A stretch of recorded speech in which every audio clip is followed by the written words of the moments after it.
Hi, I'm Sherry Damaris, and welcome to Macro Magic. And today I have a guest that's been on my show 2 other times, Mary Mccabe. Welcome back, Mary. Thank you. I'm so happy to be here again. And we're so excited to have you, especially in the spring and summer, to show us some really refreshing rolls, like spring rolls, vegetarian spring rolls or vegan spring rolls you can make with ingredients that are more raw and cooling for the summer, because as you know, in macrobiotics we eat according to the seasons. So we want a lot of, especially as the heat index rises, we want to use the stove less and less and eat more things right fresh from our garden. So I'm so excited to have you here. Thank you. You're such a creative cook. And I know after owning 2 of your restaurants, one in Ocean City, New Jersey, and one in Philadelphia. Roxborough, Pennsylvania, you have over 1,000 recipes under your coat sleeve to share with us. So today we're going to make these beautiful spring rolls using all different kinds of ingredients. Okay, we're going to get started. What we're going to do is we're just going to prepare the cucumber. And these are Persian, and they really make a big difference in making, because they're firm, very firm. And so we're just going to cut it in half and only use the outside. I like to use they're so fresh inside. Yeah, too. they're really crispy.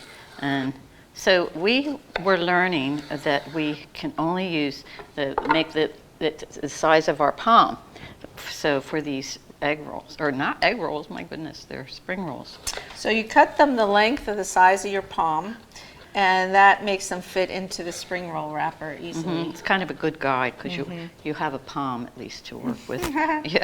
Now these are great hanging cucumbers. I grow these in my garden, so they hang over the fence, and you can actually, my gardener taught me this, tie strings down from some fencing, and the vine will grow around the string and then hang the cucumber down, which is really nice. Yeah, these are good for this. And I think these are good for all around. And I find them selling them in like packages of 6, and they're not too expensive, and they're organic. So it's a great cucumber to use. So we're going to put them there, and you then want to we'll make sure your knife is nice and sharp. Yeah. To cut them so thin. So there we are, and we make sure that they're all about the same size and fit. Oh, and I didn't rub it, I forgot. Here, we have another cucumber I'll show you real quick. So what we do, but these cucumbers, they don't seem to have kind of a bitterness. They say there's bitterness in the cucumber sometimes, and if you rub it, this little white foam will come out. Some people dip it in salt to try to activate it. Look, you can see it. It's coming. So that's the bitterness coming out. Yeah. So sometimes cucumbers can be bitter, and this way you can make sure that it takes it out and makes them sweet again. So that is what you do. And I forgot to do it on the first one. So here we go. We're going to put this aside, and we'll do our carrot and get that ready. And we have them ready. Hopefully are all organic. Yeah. So what I did is I peeled it first, and so much easier to use one of these and just peel it down and just keep going all the way around.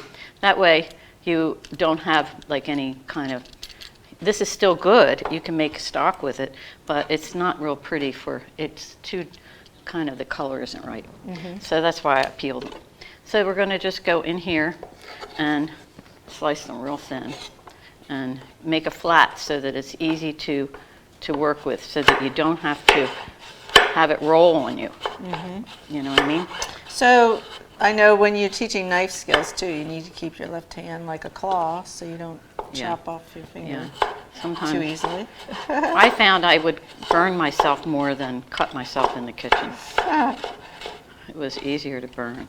So what are the ingredients that you're going to use for the spring rolls? Okay, we have carrots and red cabbage and some regular cabbage we have here, and the mung bean sprouts, and we also have cilantro and mint, and this is just going to be a garnish, the radicchio. I tried it in using it for the color, but it's very bitter, and so it's not necessarily the best it's a beautiful garnish and beautiful color, but you have to be careful how you use it because it will ruin the taste. Yeah. And it's heavy too. Yeah, it's kind of chewy. It's not as So thin. what we'll do is we'll put this aside, and we also have avocado. So. Which I love. My favorite is avocado and chickpeas. chickpeas She in likes these chickpeas. rolls. So then the chickpeas start falling out, these little round things. So you're going to take this, this is the You wanna rice show paper. the package? Yeah, I will. This is the rice paper, and it doesn't need to be in there long. I found when I put it in too long, it makes it fall apart real fast. So you can dip it in cold water or warm water. Yeah, some people say warm water, you know, but I find that it works really well with cold water. So And they're actually made with rice, right? The yeah, wrappers? the rice starch, they say. Yeah, you Okay. can see on the back. Here's the ingredients. So this one has rice flour, tapioca flour, water, and salt. So it's still, could probably use another second, but it doesn't take long for it to get moist. And this is it's very something tricky. kids love doing. So So we're going to start with the cabbage and make it like a little curl. That's your base. And then we can put some scallions and some of the carrot. And then we have, also we have the mung beans. And you can play with it. You know, some people might not like some of the ingredients, so you just work around it, especially for the children. You don't want too strong a taste for them because then they won't eat it. And then I have my carrot. And so now we have cilantro. I have one friend, Mare, who feeds her 2-year-old, and he'll just put the rice noodles in the wrapper and dip it in soy sauce. That's all he wants. Yeah. So you have a lot of the herbs. We have Creative. mint from the garden and the cilantro from the garden. And we also have this shiso. Oh, it's This is beautiful. green shiso. And it's such a beautiful leaf. See that? Oh, And I just picked that this morning. And it has a wonderful flavor. Oftentimes when you're at a sushi restaurant, you'll see this will be a garnish on your plate. And it's just fabulous with sushi, but it's also fabulous with the spring rolls. So we'll put a It's little got of a the- great taste. really for wonderful. salads. It's really, and then this is the purple shiso, and it's a beef steak, they call it, and perilla has many names, and it's Verillion. What do we do? It grows so well. It grows in my driveway. I mean, you can't stop it from growing, but it's wonderful food, and it is becoming more popular now for a lot of the like culinary interesting things. So here we also have, are we missing something? Yeah, we have, these are the little rice vermicelli. We'll put a little of them on top. And you boil these for how long in water? Like 10 minutes, and then you have to drain them and rinse them. And then we have tofu here. This is the cooked tofu. First I fried it and then simmered it in a like a soy sauce and a little bit of oil. And so these are how I made them to start.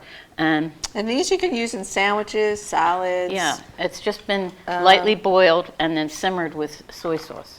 They're So so it's not, you delicious. never want to boil your soy sauce because it just ruins the amino acid, like the whole point of it being a live food. And there's many studies out now. Neil Barnard, who's been on my show, has talked about the benefits of tofu, even if you have cancer.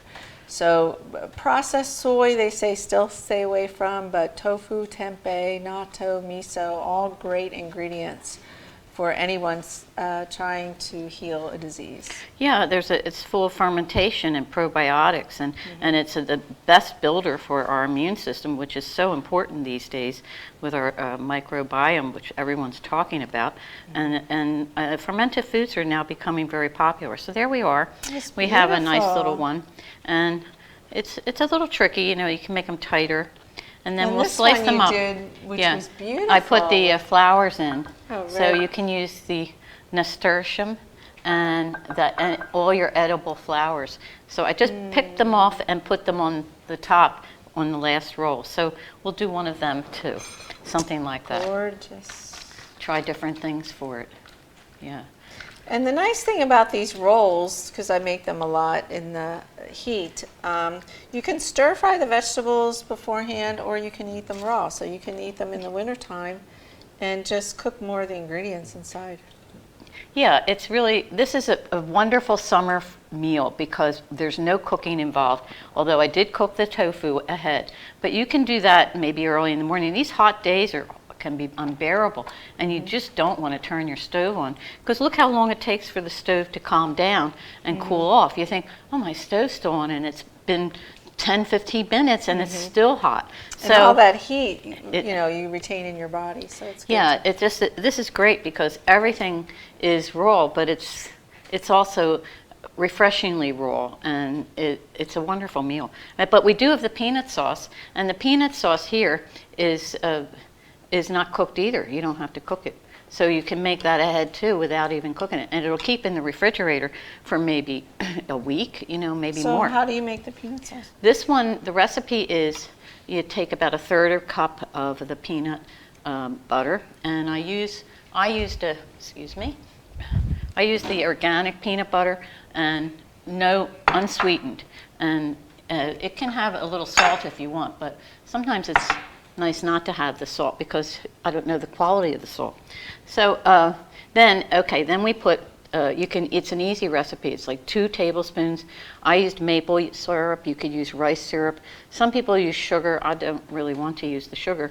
So, or barley malt would be good, and let's see. So then it's 2 tablespoons of that, 2 tablespoons of soy sauce, shoyu, and if somebody is vegan, can't eat any wheat, then they can use the tamari, right? And then also toasted sesame oil is just 1 teaspoon of that, or tablespoon, and then rice vinegar, 2 tablespoons of that.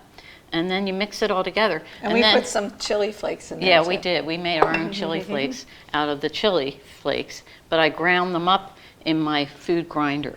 And so it makes it a little spicy. And so then I'm just going to add the peanuts, crushed peanuts, and you could also add your crushed peanuts to your whole spring roll.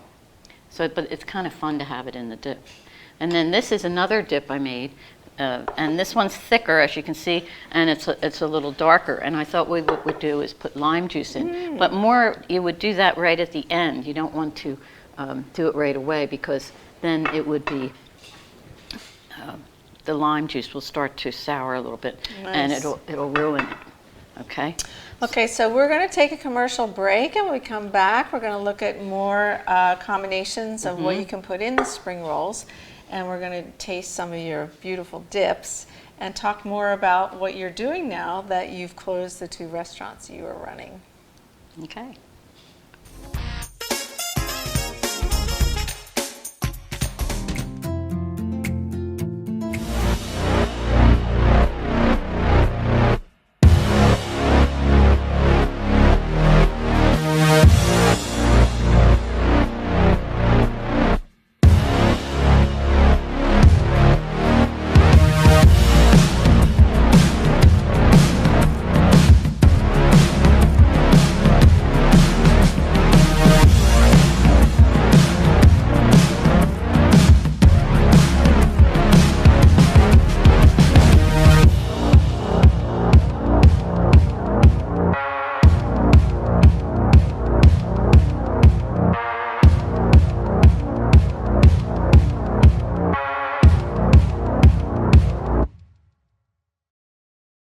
So, I'm kind of new here, but I've noticed a trend.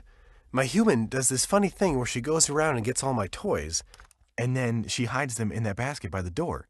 But it's always the same basket, and it's always in the same place. And then she acts so surprised when I find them, but, she's putting them in the same basket. Again. It's like, hello, that's where you put it last time. You were the worst at hide and go seek.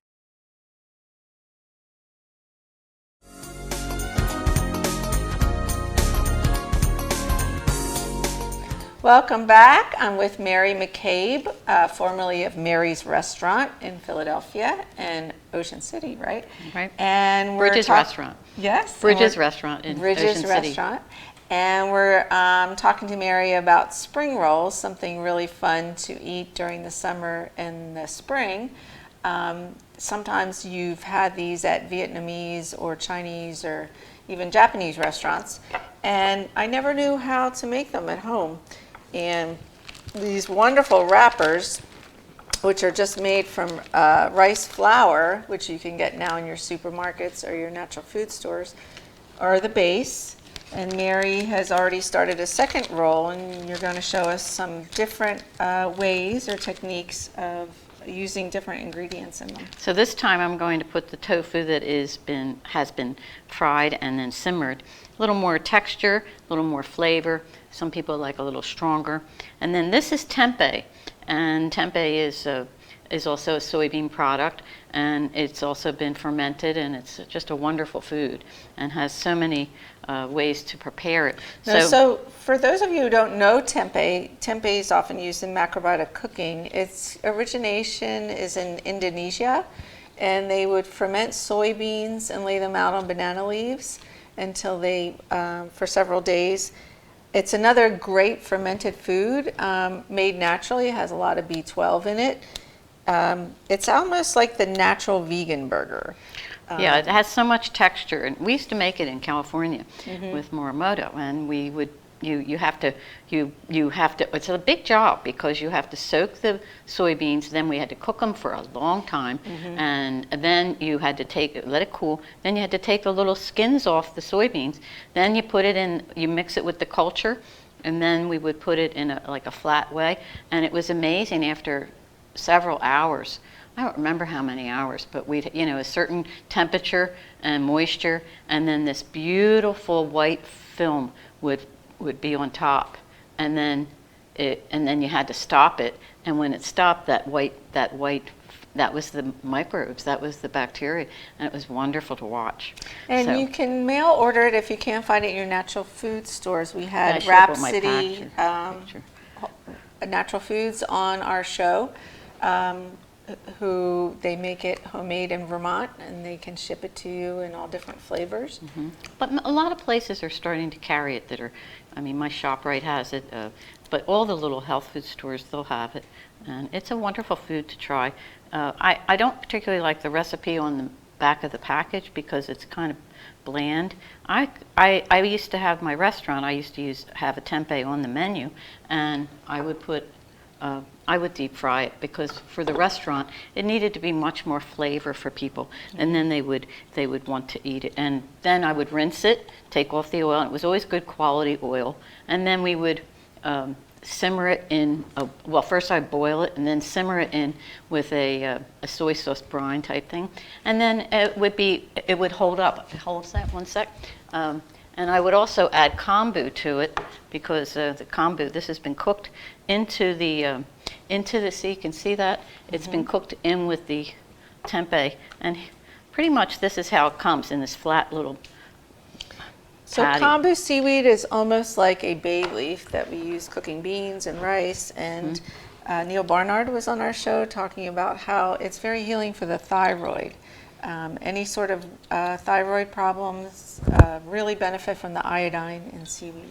All right, we'll put a little bit of avocado in this one, but we don't have any. Sorry, we don't have chickpeas here today. But it's a nice flavor. I hope this isn't too big, because it gets too big, it doesn't curl right. I've had many failures, and I don't want to have it today. It's probably a little big. So we fold it first from the bottom and then the sides, like an envelope. And you want to keep it tight. Mary's doing. Let's hope it works. This is always a challenge. And these wrappers, like I said, are really fun for kids to experiment with. When I was a guidance counselor, I had a garden to plate program where I taught kids, and one of the kids came up to me during my book signing saying he taught his mother to make these every Sunday. This is a fat one. So kids can really But you can see here the flowers. The little flowers are there. Yeah, gorgeous. they come up. So anything you put in at the end, a lot of people put shrimp, and then it makes it prettier. So there we are there, and we're going to cut our garnish. Did I finish? I did finish and we'll put some lime juice in this one. So we have two different kinds of dip.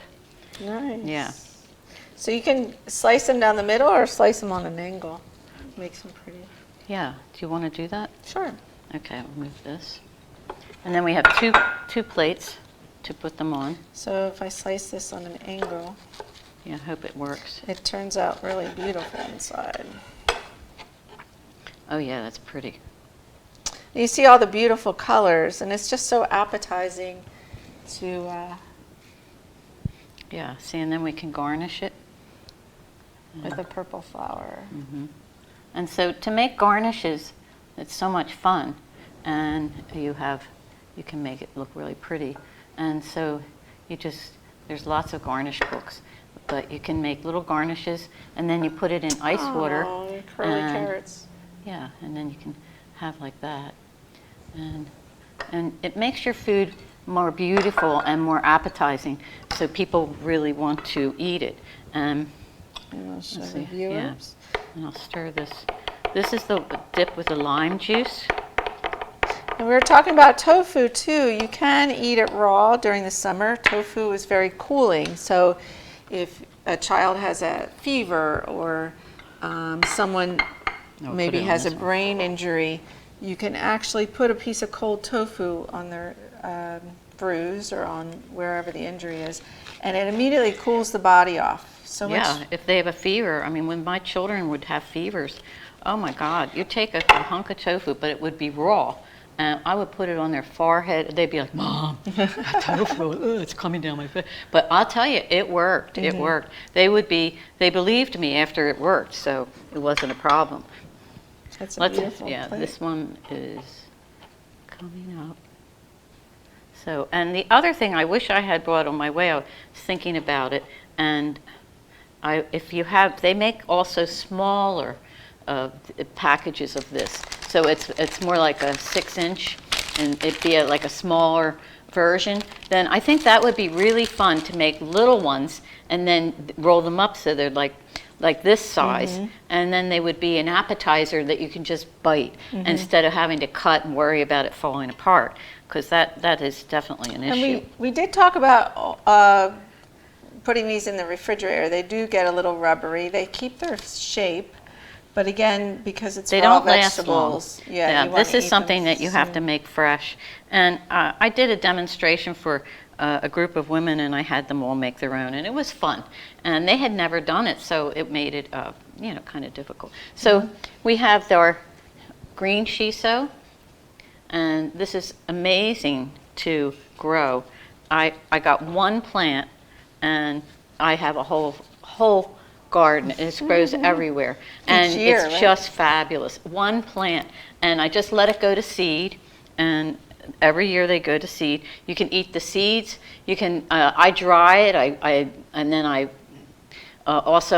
make a pickle out of it with salt and press it, and then let that dry. I put it through my dryer, and then I make a condiment out of it. So. Nice. So here we have a sprinkle. dip. Yeah. So what do you think? I think That is gorgeous. Yeah. So we have garnishes and the nasturtium you could eat. So here we are. And the dipping sauce is so So great. here's the other one with the flour on the top too. So Mayor, tell me, you closed your restaurants in what year? Well, I opened a Mary's restaurant in 1987, and that lasted till 97, and I got shut down suddenly because the landlord had lost the building. So I had, the door was going to be locked, and so we had like 2 weeks to get out. It was really a pretty hard time. But then we opened Bridges in Ocean City, and that was a big challenge because that was a beautiful on huge the property bay. right on the bay, and it was a mortgage beyond belief. And but we ended up. It was a great challenge, and we finally had to let it go because Ocean City's a dry town, so you really don't make a lot of money on food. If you make 30%, they say, you're lucky. And it was hard, and we only had. We tried to have a shoulder season and do all that. It was very hard. So, but the property was beautiful, and it's still there. But our restaurant got torn down. We left on a Friday, and Tuesday it was gone. It was like, So you started practicing macrobiotics when? Well, I first discovered macrobiotics in about 1970, and I had a dinner with Cornelia Harrer, and that changed me. I thought, oh my God, I've been looking for this food all my life, and her meal was memorable, and it was just so strengthening. So I thought, oh, I got to get into this and follow it, and I started, but it was hard because in the beginning there was nothing in the area. You know, there was one health food store in Center City we'd go to, but it was very limited, and the quality of the food was just all Japanese type food, so it was very hard. I mean, there was only hotcho miso, and you know what hotcho miso is like. Very salty. Strong. It's just soybeans, you know. So it was a time that was hard to end. So I did continue, and I read my 2 books, book of macrobiotics and Zen macrobiotics, and I couldn't forget it. So, but I did divert a little bit, and then when I was 28. I was pregnant with my son, and I thought, I got to get back into this. So I started again, took cooking classes, went to Denny, and I went to Judy Waxman and learned how to cook, and I went to every class I could. I went up to Boston, I went out to California, and so I studied with all of them. And and you actually went to Bern in Switzerland too. Yeah, I did a cooking camp there. We did it in what was it called? Bern and I forget the name. Oh, Link. We had we were cooking for 600 people, and here I was pregnant, going, oh, you know, cook. They had, oh, you cook tempeh. I had to cook almost a table full of tempeh, like this one is big, flat, and I kept turning the tempeh, and it was like so nauseating. But it's been a great experience. So I have 4 kids, and I spent many years, and then I ended up back in home, and I started cooking for people. And it just, you know, it's how I made a living, being a single parent, and it was great because kids come home from school and I would be making dinner, and a lot of people would come and either pick up food or they'd, you know, I had 12 seats that were reserved in my house, and then they shut me down. The Board of Health came and said, you have to cease or desist. Every day you go, it'll be a fine of $200 back then. So it was tough. So I ended up having a restaurant. And so also now that you've left your restaurants behind but have all these great recipes and great cooking ideas, you're now creating some videos, working on a cookbook, created a website, and actually a really cute bed and breakfast home that you're redoing close to the beach, which is really exciting, and you've hosted a number of macrobiotic retreats there. Tell us a little bit more about what you've seen personally with people healing from eating this food. It makes such a big difference. It just is everything. People don't quite get that. If you know, I said, well, why don't you have whole grain? And I think the biggest problem for that is that they don't know how to cook it. So it's like a fear thing where you always avoid things that you don't quite know how to do, so you kind of do whatever you know how to do first. And I think that's probably the biggest problem. So that's where I feel I have all that experience, and I just want to give it away. So I get a little emotional. But yeah, I know I have something to offer. Yeah. And so here I am. Also, what I see as I interview many, many doctors, plant-based doctors in particular, saying that, you know, heart disease, cancer, simple things like arthritis and asthma and any sort of allergies can be cleared up so simply. Yeah, high blood pressure is a big one. Of course, we never say stop taking your medications until you feel like you've got everything under control, but it's so important to stay away from the corn syrups and the additives and the chemicals that are so popular now in foods. Yeah, it's everywhere though. I mean, you go to the supermarket and it's just full of food that's not really food. It's kind of so processed that by the time your body gets it, and I think there's some kind of addictive quality to that kind of food because you know, you want to eat more of that. Yeah, they call it fast food for a reason. They want you to eat it fast, but eat more fast. Yeah. And I know, like what you said, cooking whole grains is so important because most of the time people think whole grains just means whole wheat bread. They don't know about brown rice and barley and quinoa And they're so delicious and so much easier to have in your refrigerator or wherever you want to keep it. And every day you can use the grain in so many different ways that it is wonderful. So like I'll make a big pot of rice and maybe have it mixed with the beans or another grain or something. But then I'll have that for the dinner or lunch, and then I put it aside. I'll use some in the morning. I'll mix it with a little water and then let it get soft. Then I have porridge. And then you can also make fried rice if you want. There's so many things you can do with your grain. You can add it to your soups. So it's a lot. Like I make a pot so that I can use it in so many versatile ways. And this way, it's easy. You have food. I go on it's so much easier. And all you have to do is like do your greens or your broccoli or that takes no time. Everybody thinks cooking is such a big problem and I don't want to cook. Well, if you microwave and open a box, that's what you're going to end up with, the consequences to it. So better to do, I look at it as preventative medicine. Take care of yourself before and it's so much cheaper. Oh my goodness, you so buy nice. whole grain, it's just, everything's going up, but this, and it keeps well too. Okay. Great. So we have to wrap things up. Mary, it's always a pleasure to have you on the show. We're going to come to your new bed and breakfast and have a bowl of porridge. I know that you grind it personally. You do. You had it this morning. It was so good. We had our fresh cornmeal. And we're going to enjoy some of these beautiful spring rolls, and we hope to have you back soon. Oh, thank you. So thank you so much my for being pleasure, on the show. Yeah, and make sure, everyone, to join us for another episode of Macro Magic.